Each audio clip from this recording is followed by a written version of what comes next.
On this week's edition of CI Sideline Stories, we're going to concentrate on high school sports. We're going to talk high school volleyball, high school football, and high school basketball. Welcome to our CI Sideline Stories studio.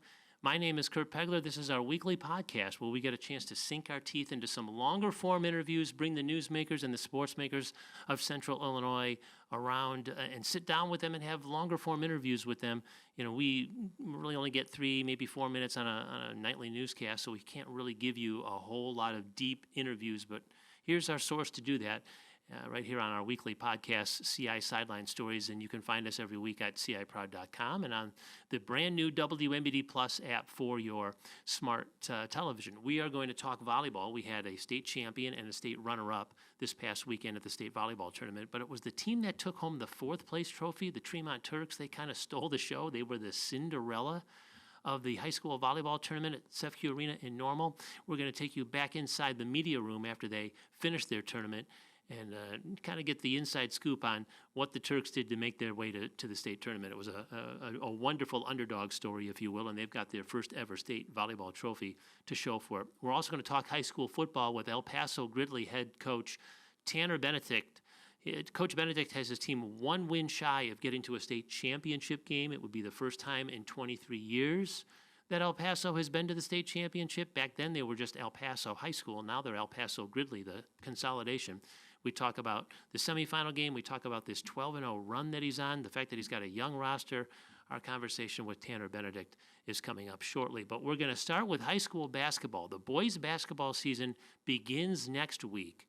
And the big tournament in Central Illinois for the last 20 years has been the Kevin Brown Memorial Tournament of Champions. It's played in Washington, and Washington High School has been a wonderful host of this national tournament, bringing teams from around the country to Central Illinois to play on Thanksgiving weekend. We've had NBA players, of course, they're in high school at the time, but a couple of years after they get through this tournament, finally they find themselves on the NBA draft stage and in the NBA. So they've had NBA players here, they've had national champion and state champion teams that have played in this tournament, and that's going to be in town next week, Tuesday.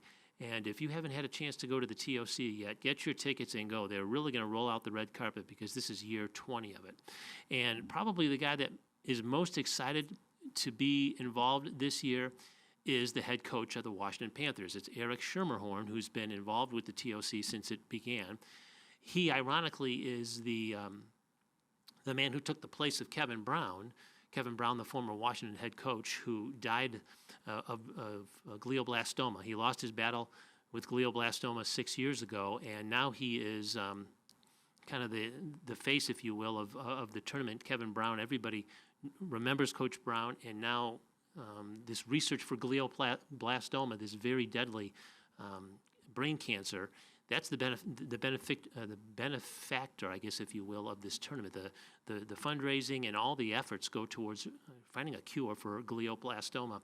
And right now, Coach Schermerhorn is on his own cancer journey. He was diagnosed with testicular cancer a couple of years ago. This is video from last year's last game that he coached. He couldn't finish the season with his team because he had to go to St. Louis for 12 weeks of cancer treatments. So he didn't get a chance to finish the season with his team. He had to turn it over to his assistant coaches. He returned to his team in the summer for the summer workouts, but he was back on the first day of practice, and he was absolutely giddy to be back with his team, healthy again, talking about the Tournament of Champions, talking about this season, talking about his journey, and talking about getting back on the sidelines with the Washington Panthers. And that's where we'll start with Eric Schermerhorn on the very first day of practice. We talked with him last Monday, and he was excited to be there. I love the first day of practice. We just had a meeting from 3 o'clock till 4 o'clock. What a great time to be a Washington Panther. You know, I'm not going to list the sports because I do not want to leave anybody out, but we are sharing Torrey Gym right now with our volleyball team that is still playing in November.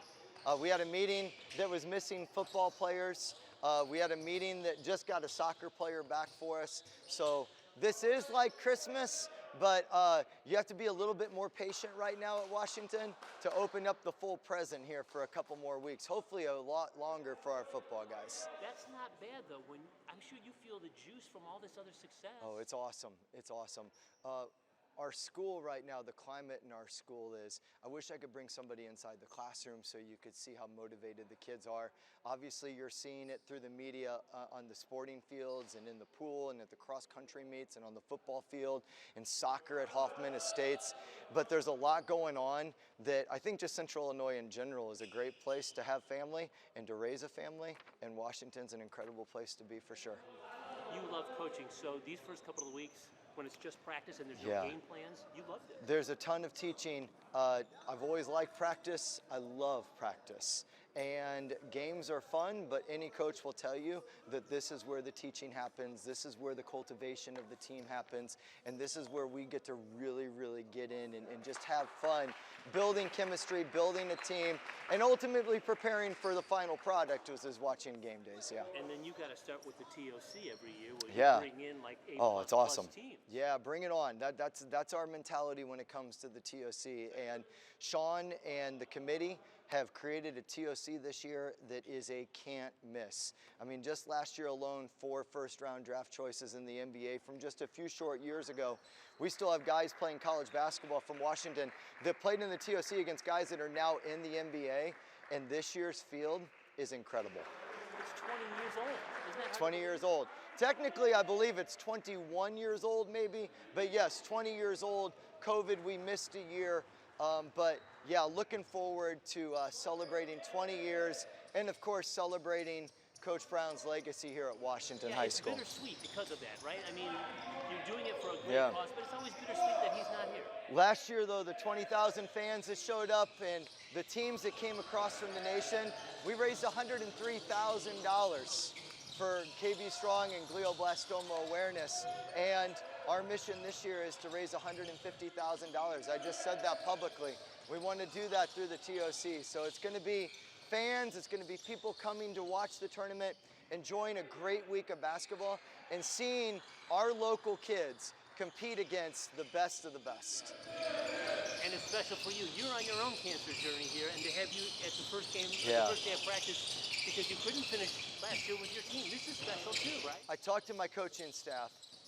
I love basketball, but I love these kids, and I love coaching them and helping them become even better young men later on after Washington basketball, Washington High School in general. I missed it. You know, I got taken away for 3.5 to 4 months last year, and coming back in June, I wasn't quite right yet. I wasn't quite ready to go. But today, waking up, the last couple weeks, just being around these guys, it's an absolute blessing, and I'm so fortunate, and I cannot wait to watch us grow and progress throughout the season. It energizes you, doesn't it? Oh, this is great. This is awesome. I mean, I'm chomping at the bit right now, Kurt, to get back over there and start coaching them. This is the first 5 minutes of our season. I'm talking right now, but I love what we're going to build, and I cannot wait to see what we look like come December, January, February, and March. Can you tell that Eric Schermerhorn was excited to start the basketball season, and he's really excited about the Kevin Brown Memorial Tournament of Champions, which again begins on Tuesday. We're going to step aside for a quick break. When we come back, we'll talk high school football. Tanner Benedict of the El Paso Gridley Titans, the head coach, has his team one win away from a berth in the state championship game in Class 2A.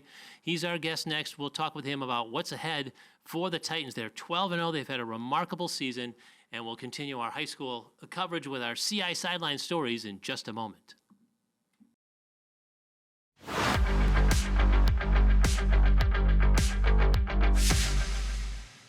Welcome back to our WMBD studios and our CI Sideline Stories. My name is Kurt Pegler. We are with you on CIProud.com and on the WMBD Plus app for your smart television.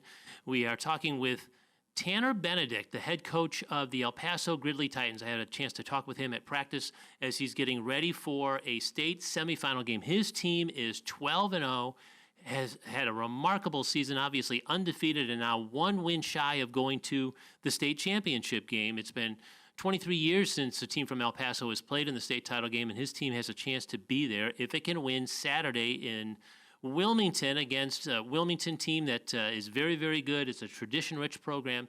But if the Titans can win that game, they'll play on Black Friday, the day after Thanksgiving, in the state championship game. And again, we had a chance to talk with Tanner Benedict about this season and about this magical run that his team is on, 12-0 as it heads to a state semifinal game on Saturday. Oh, it's a huge deal. It's something that is a first-time thing for us to experience as a group, as a coaching staff.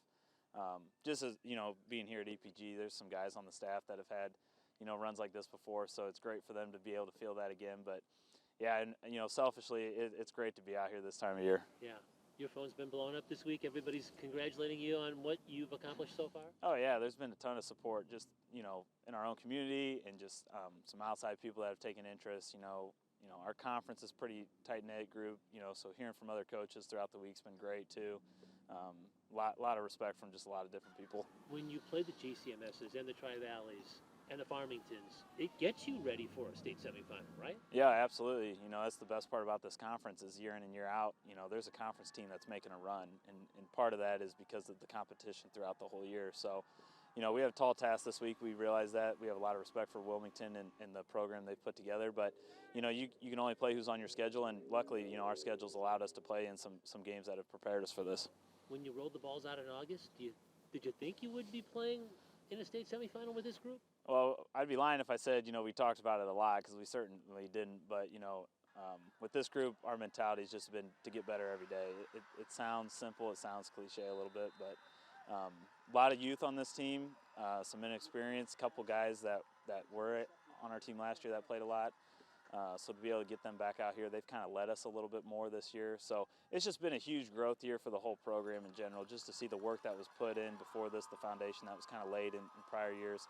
And to see stuff come to fruition now is awesome. But that's why I asked that question. We're interviewing sophomores. I feel like you're a year ahead of schedule, maybe. I mean, honestly, yeah. This team is maybe ahead of where you thought it might be, huh? Yeah, I think they're definitely ahead of just kind of where we saw ourselves, really a short time ago, in early August. Just we had a lot of question marks. Our biggest question marks were just, can those sophomores that we've leaned on this year, can they play? And they've certainly shown that. I mean, there's some all-conference guys in there and stuff, and the work that they've put in has been great. They've been super coachable too. That's the other thing. I don't have to worry about these guys getting a big head or anything. I think they have, what's best for the team in mind, and you just want to bottle that up and keep that as long as you can. I know there's got to be a certain level of pride for you. You're a product of this program and a product of this community. So to be doing what you're doing, there's a little extra pride for you, isn't there? Oh yeah, there definitely is. Anytime you do something, you want to take a lot of pride in it and do it well. And it's certainly been my focus. And all I ask is that these guys do the same thing. If you want to come out here and do this, then you do it to the best of your ability, and they've certainly done that. When you took this job, this is what you dreamed about, right? Being in a position like this to get to a championship game. Yeah, absolutely. I always felt like this was a great landing spot to coach football at. I thought there was, there's just a ton of just positives here that you can build off of, and if you can establish some things and kind of change a couple mindsets on just how to prepare, the importance of being disciplined and working together as a group. I felt like once we could kind of get that turning a little bit, we could maybe take off a little bit. So we're hoping that this is kind of still the beginning of all that. Why is your defense doing what it's doing? How has it been so good? I think it starts with just our preparation each week. I think it starts with our defensive coordinator, Brian Hassett, and his experience. Our defensive line coach, Joe Malcolm's done a great job developing a lot of those younger guys. I mean, they're all juniors and sophomores up front for the most part. So, it all starts up there. Our linebacking crew has been really good this year, and we've been a lot better in the back end this year, which I think we struggled at in years past too. So, just our ability to utilize our speed to get to the ball too. Our speed's been talked about a lot on offense, so we've been able to show that on defense and how that can benefit us too. That's just it. I think we all thought about your team speed and how it would equate to points, but I don't know, maybe we were undersold on the value that you could do it on a defensive standpoint. Yeah, well, I think our kids have bought into it now too. So I think, early on you're talking about, hey, we're going to go no huddle. We want to utilize our speed, get guys in space. Well, as time went on, it became like, hey, we can utilize our speed on defense too, and here's how you've been doing it. And so you start to feed off of that. They've built a lot of confidence in one another, and each week they've grown and continue to develop there. In some ways, has this group surprised you? I mean, undefeated, knocking on the door to a bid to Yeah. state and all that stuff, and Yeah. with a young roster? Yeah, I mean, it certainly has been a little bit of a surprise. You know, as the season went on, though, I felt like I really saw us getting better each week. You know, I don't know if I can always say that in years past. Even teams I've played on, you know, sometimes you plateau and hopefully you don't take a step back, but it does happen from time to time. I've always felt like each week there's been something that this team's gotten significantly better at, and that's the sign of a good team. It's a sign of a team that's well coached as well. So, and that's a credit to all of our assistant coaches. You know, it's not about me. It's about all the other guys that put in the time to prepare these kids each and every week, and then for the kids to listen and to do it the way they do is awesome. Yeah. Wilmington's got the history, the pedigree, the home game. How do you win a game like this? Well, you go up there and you prepare for a battle. I mean, there's no other way around it. You know, you can talk about it all you want. You can try to prepare for it in practice, the physicality, the atmosphere that is going to be up there. But until you're there, you can't really fully simulate it. And so all we can do is continue to stay in the want-to-know mindset that we've been each and every week. You know, continue to do the things that we've done well, try to clean up some things that, you know, we feel like we can continue to be better at, and go up there and give it our best shot. I mean, that's all you can do this time of year. I think it's been, 23 years since El Paso made it to the state finals. Is there anybody from that era has reached out to you at all and wished you good luck? Yeah, and, you know, that was before the consolidation and everything. You know, I was really young when that happened. I don't even remember that. But, you know, there's certainly a lot of pride in the town, a lot of pride in the communities that make up EPG. So it's just been great to be able to bring some of that excitement back and for people to just, you know, fill these stands and around the fence line and create a great atmosphere again. Yeah, now you got to do it on the road, though, for the first time, right? The postseason, you've had that. Yeah, we've been at home for four weeks or whatever. It's crazy, you know, trying to put together a schedule for the road again. You're kind of trying to remember how to do that. So, you know, going up there to Wilmington will be a hostile environment. They do it about as good as anybody in the state does. So really looking forward to the opportunity. And what an opportunity it will be for El Paso Gridley. Good luck to the Titans. They play for a Class 2A state semifinal, and they're playing for a trip to state on Saturday. We'll take a break. When we come back in our final segment, we're going to talk high school volleyball with the Tremont Turks, who for the first time ever have a state volleyball trophy in their trophy case. What a remarkable run to state for the Turks. That's up next when we continue with our CI Sideline Stories. Stay tuned.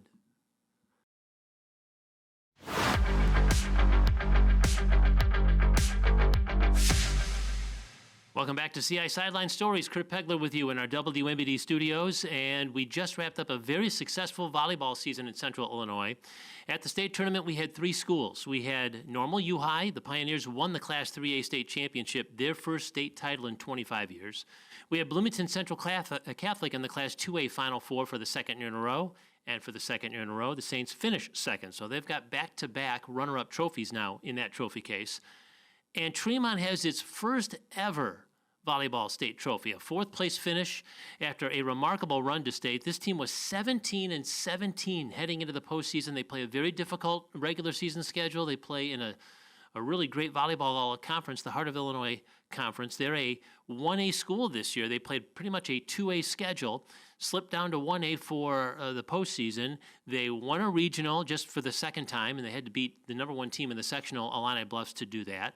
Then they went to the sectional in Abingdon and won 2 games there, won their first ever sectional, and then won the super sectional against Class 1A state powerhouse Hartsburg-Emden. That got Tremont to state for the first time in school history. They didn't win a game at state. They lost both of their semifinal and their 3rd place matches, but nonetheless, they won the hearts of so many people who were pulling for them. They represented their school and their community and their town so well. They finished 4th at state, and after it was all over, we had a chance to talk with them in the press room. So we're going to take you into the press room for the post-game news conference and have you hear what the Turks had to say about this Cinderella run to a 4th place state trophy, their first ever in state volleyball. Give a listen. Like we said yesterday, our town supported us so wonderfully, and I'm so proud of all of these girls and everything that they've accomplished this season to bring us here. And it was really fun to make school history. We made school history 3 times, all in a row, which was really exciting, by winning our sectional, our super sectional, and then making it to state. And it was such a great ride, and I couldn't have enjoyed it more. And these girls are hyped, they're happy, they're fun. they just bring so much energy, and they love each other and work together as a team.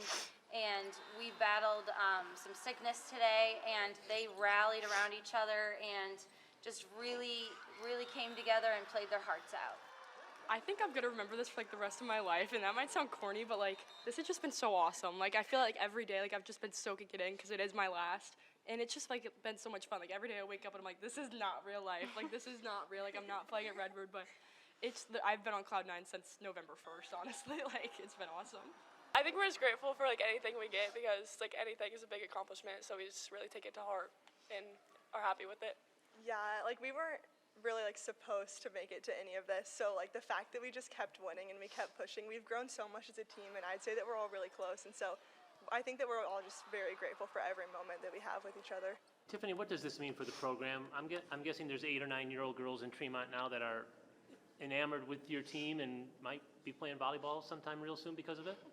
Yes, hopefully all those little girls are inspired to start picking up a volleyball and practicing their skills. And we do a kids camp every year, and we have, in the past at least 2 or 3 years, we've had over 100 girls come, and of grade school age and middle school. And it's been so fun to work with those girls and just to see all the high school girls mentor them, and it's a really neat opportunity.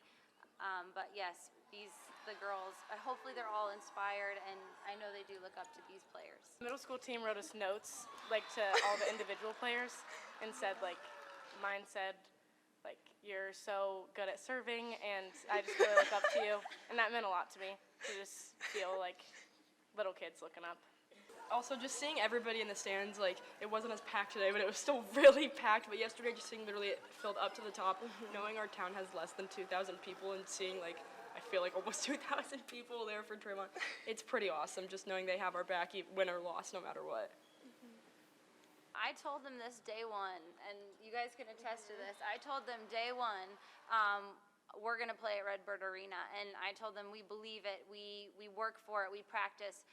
There were some times in our season, I will admit, we had a couple rough patches, and I think at one point we had lost at least 4 or 5 games in a row, and games that a couple of them we should have pulled out. And I thought, am I wrong in my thinking? Am I being way too optimistic? And but I thought, no, we have all the pieces we need to get here, and they just have to fit together in that puzzle. And we went through 10 different lineups. We went through people in different positions, and we found those puzzle pieces that fit together, and we ended up here, and we couldn't be happier. I'm gonna remember the energy that we all brought because like even when we're down, I can look at the bench and like every person is gonna be standing up after every kill, every block. It's just really great. Also, definitely the energy. I feel like we might be like the most hyped 4th place team ever. Like I feel like we're all like, everyone probably be like, oh, they lost, but like for us it's a win no matter what. And I feel like just the runs we've been going on and just the state history, like 20 years from now I could walk into Tremont High School and I'll see our banner on the wall and be like, we did that. Like that's us. I'm gonna remember all the like bonding, not just like on the court, but out of it too, in like the hotel and stuff. Like we spent almost every moment except like bedtime together. So I think it gave us some chemistry or something, and that's all I remember. Yeah, I'm gonna go with just about the same thing Nora said. I'm just gonna take these friendships like forever, and I will genuinely never forget this team. Like I just love them so much. How about that? They did not win a match at state, but they were real winners, and they all talked about how great it was, that state experience. They lost in 2 to Cissna Park in the 3rd place match, and then lost a 3-set match to North City in the 3rd place match, but they were still winners, and more people were talking about Tremont than really any other team there. In fact, I had an IHSA official come up to me and say, I've never seen a more enthusiastic 4th place team anywhere than the Tremont Turks were at the state volleyball tournament. And that was the truth. And that's what we'll close with. We hope that you enjoyed this week's edition of CI Sideline Stories, and we'll see you next week for our weekly podcast here on our WMD Plus app and also at ciproud.com. Thanks for being with us.